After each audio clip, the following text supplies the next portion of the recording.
What's good, YouTube? Hold on. Doing a little sweeping here. Nothing out of the ordinary. Except for I don't know. I was like, did we get a sweep today? Uh, Throw that off in the corner. Back once again, and this time a little bit of my reaction, a little bit of the analysis, a little bit of thoughts of wisdom. All right, I'm just playing with y'all. But we did get a sweep today.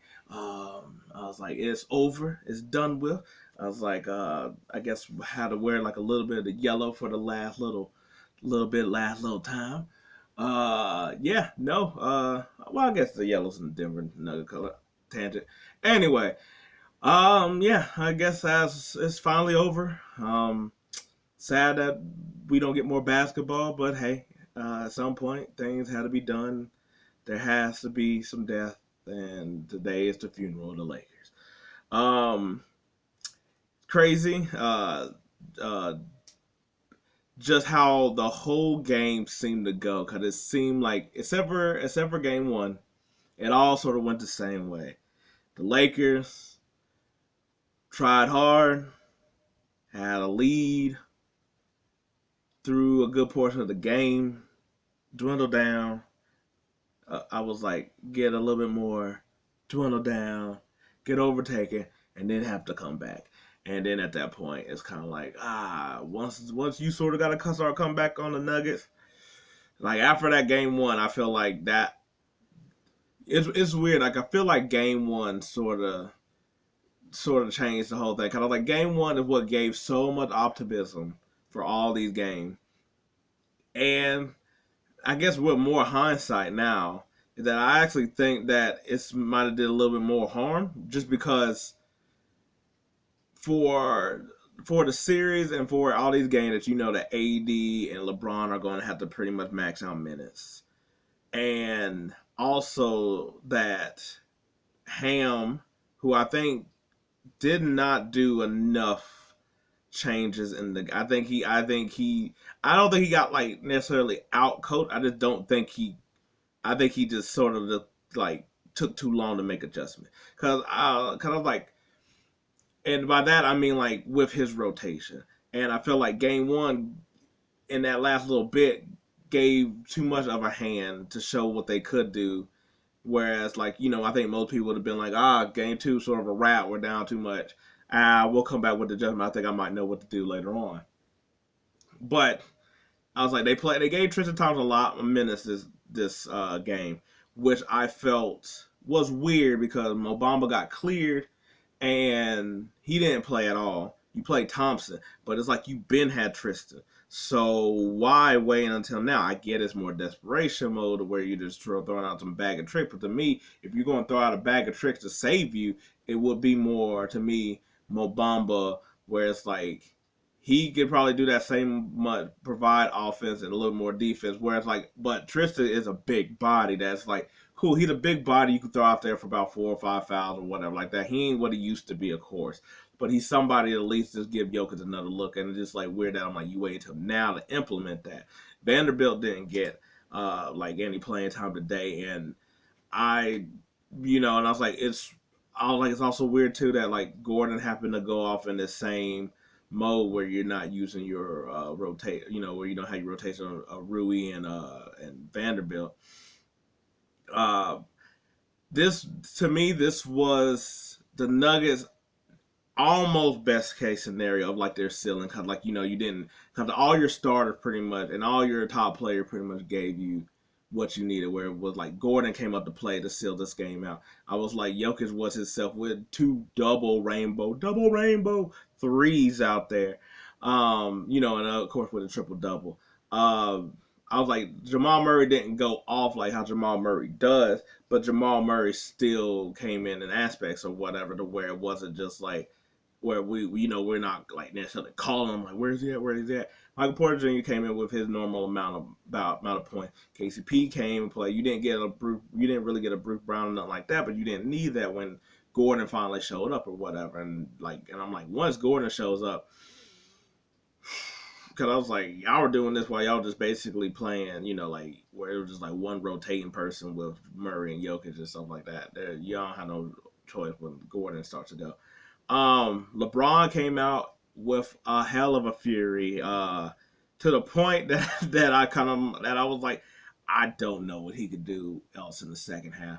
And you sort of seen like it. He had the spurts, but it's almost like you exhausted so much energy, and then you were just sort of waiting for like who's going to come to play.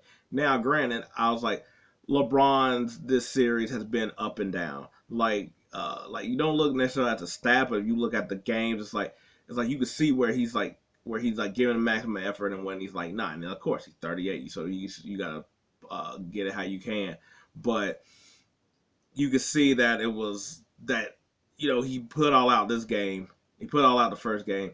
The second game he had an ill-advised three and a couple turnovers that I feel like take away from the game. And in the game three, I was like he was there, but it wasn't full. I think it was because I think it was also game two that he didn't necessarily score well when you had Rui come out there and score. And I feel like they wasted a good Rui game, and Austin Reeves, like he also had like a really good game, and I was like, but he's been pretty steady. And I don't think they used Austin Reeves enough in this series and his matchups. Just because I'm like, he's your main dude that can pretty much like create off the dribble, shoot, get to the basket, orchestrate the offense, and he's the only one that's really been on. I was like, Lonnie Walker had his moment in last series, not really much this series. Ruri basically did have it last series, but he had it this series. I was like, he didn't go crazy tonight, but I was like, Schroeder, I was like, had a pretty good night, and I mean, I like not a good night, but he also had an okay night.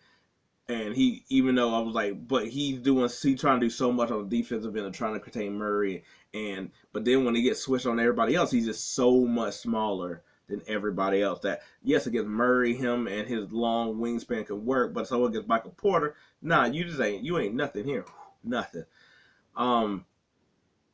They really didn't get Anthony Davis, and I felt like in a game like this, when I'm like, you pretty much had some of your like Schroeder gave you more points than he's been giving you this Rui, like he didn't have his crazy game, but but he was still like good enough threat and playing like solid minutes.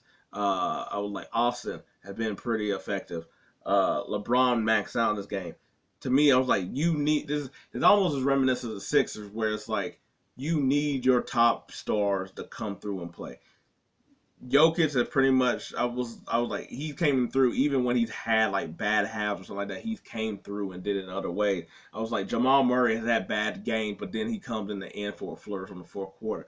There hasn't been nothing like that for the Lakers in a way, and so it to me it was really the Davis like couple of games he was just missing, but now it was just like he just seemed like he wasn't just there like he. I was like, not the turning point, but what made me think like, yeah, this game is done. It wasn't any of the spectacular, like the rainbow shots or nothing like that. Cause I like granted, I will say Denver's getting a lot of those that have been hitting, and and I'm like, that's to me those are shots. I'm like, can you effectively count on that? And just because I'm like those two rainbow threes, and he's been doing it a couple times, and I know you could be like, that's just like great. But I'm like, after a while, it's kind of like, I was like, I get that it could be great, but at the same time, it's like, those are luck. Let's not act like luck doesn't play a part in some of this or whatever. And Murray was doing some of that too. And I'm like, that's totally different than like how like Steph Curry pulls out for the parking lot or whatever, or Dame or something like that. So that's going to be interesting to see if that keep going. But I was like, Davis just needed to show up, and he really fully didn't. But like I was saying, the point was when I think they were down 2 or whatever, and Jokic gets the ball, and he basically just bullies through Anthony Davis, and he beats Anthony Davis so bad to the corner. And then like Dennis Schroeder didn't. I think he should have just I was like, stay in front of Jokic, just take the damn charge. You sort of have to and just put straight up. And I was like, that ain't gonna do nothing to Jokic. he's good enough to sidestep people, and he's big enough to go and lay it up over you, which he did. But that should not happen to somebody like Davis, where he can. I get maybe the pounding because he is bigger than you, but somehow he's able to pound you enough and still outrun you to the corner. You know where he's pretty much going. I'd rather him do a step back three than him going to the basket, because he's either going to get to the basket, miss, and probably get the rebound, or he's just going to make it, which he did. And to me, once that happened, I was like, that's it. The ending segment, I don't really understand Austin taking the ball out, just because I'm like, he's your best shooter, and you basically are taking him out of the play, especially when LeBron isn't looking to give it back. So therefore, he's not even a decoy or something that you got where everybody's like, beware the out of bounds dude. That wasn't even the play there, and pretty much I was like, and it's also, and I was like, I feel like you felt like what kind of night it was and what kind of game it was, where LeBron really felt like he had to do it all on his own, because regular LeBron would have passed that ball out and got David for an open shot. That is always like, it is going to be so weird, because we're going to hear the narrative be so weird about LeBron taking the last shot when everybody wants him always take the last shot, when the right play that normally LeBron does is to pass it out, and that's sort of what he should have did. Granted, I'm like, if you're already just, because I'm like, he's going to go into four people. To me, that was like, yo, we is either going to win with me or not, or whatever. And it was sort of that same way too when, like, the previous game play before, also when he was taking a sideways shot out of bounds, and it was just kind of like, okay, yeah, he don't trust or believe in any of y'all. And to me, I was like, it's just mind boggling, where I'm like, your best shooter been Reeves, and he's been the one holding it down, and you don't want to give him a shot. But hats off to Denver. I guess I was like, I've been one of those people that not necessarily like didn't believe, but I was just like, it's like yeah, but you don't know how them dudes going to really play once. Like, you figured Jokic is going to come out here and play, but you don't know how the other ones are. Because I was like, even though they all got like playoff experience. Brown, KCP, Gordon, Porter Jr., Murray, and stuff like that. But I don't mean that they're going to play excellent, they're going to play good. I don't necessarily believe everybody are talking about, like, necessarily like Denver going to, I was like, if you want to say Jokic, I believe you on the Jokic part. Or if you was like, oh, Jokic and carry him and all this other stuff. But if you want to act like, oh, this Denver team or whatever like that, and I'm just like, nah, I don't believe you. I don't really believe anybody of the whole of that, just because I'm like, you don't know how this team would have performed in the playoffs until they start performing in the playoffs. So, I mean, like, Jokic is really the one proving. I was like, but Porter and Murray coming off injuries, like, let's see how they do with the playoffs or whatnot. Aaron Gordon, I was like, he can sort of be topsy-turvy when he decides to actually play. Let's see how he goes. KCP, if his shot's hitting, he's hitting. If not, then I was like, but he's still sort of bring good defense. I was like, Bruce Brown, I'm like, he's sort of been like, he's been like a good pickup or whatever. Crazy who he used to be in Detroit to who he is now or whatnot. But no, I was like, it's a solid win. I was like, I thought the Lakers were going to win, but I thought that they'd be more effective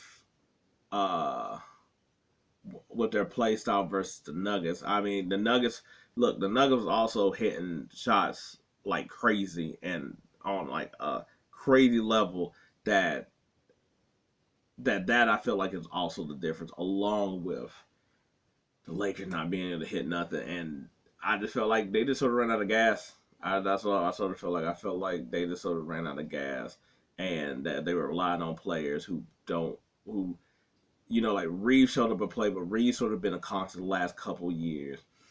D'Angelo, God, I was like, that dude's a ghost. I was like, he's sort of like, he's one of those disappointing player where you can see his package and his skill set, and in your head it sounds really great, and it is not used at all. No, not at all. But yeah, no, it's they just sort of it was just like a mismatched group of like Malik Beasley, who you got in the trade. Probably I was like, he's so streaky that he can't even get on the court, but he's probably somebody that you sort of needed in spots just because he can at least draw the defense, because everybody's like, well, we can't let him get a shot off because if he gets going, who knows? And he's somebody that's like you needed him, but he's not defensively not at where you needed him. But also too that if you sort of start playing Lonnie Walker and you stop also playing D'Angelo Russell, and you're not going with like some big lineup, then why not give Malik Beasley a shot here? I was like, after I said, I was like, I thought Malik Beasley or Troy Brown should have got the minutes here just because I was like, Brown is tall where he could fit in with like your wings and your defensive sets as your switchables. I was like, Malik Beasley, I was like, you could at least give him like at least about like 5 minutes. I was like, cause you got Lonnie Walker in there for the same reasons as offense. Like Lonnie Walker's not like that on defense, so I'm like, you might as well just use the same offense, so just to see who gets going. Like Lonnie Walker was able to get going with the Golden State in the last series. Just see if Malik Beasley could do something. I don't know. I just think that, or I was like, or I don't know. I thought like Schroeder, Rui, Vanderbilt, LeBron, AD lineup. Just have like a whole bunch of big dudes playing defense and just seeing like what happens. That way you can switch. You can give all these other things that there's no real height mismatch. I was like, I don't know. And like, or Reeves at the point. That way you at least have a little bit more offense than negate Vanderbilt. But anyway, shout out to Denver. I was like Jokic over here and his ball movement, I think is really what the team needs, along with Murray having a little bit of an ISO game, and I mean, we'll line a little bit, but yeah, the all ISO game. But that formula really works, and they got good. They got players who are big, can shoot, or it's just athletic or good, and that makes up for maybe like the defense, like Michael Porter or something like that. But anyway, shout out to them. They went to the finals. I was like, I'm gonna put this dustpan in the trash because that's how this whole thing went. Anyway, you liked any of this? I was like, sorry, Laker fans, but yeah, maybe next time. I was like 39. We'll never know. Anthony Davis back on the team. We'll see. Anyway, I appreciate tuning in if you do. If not, hey, maybe next time. But until then, peace. I'm out.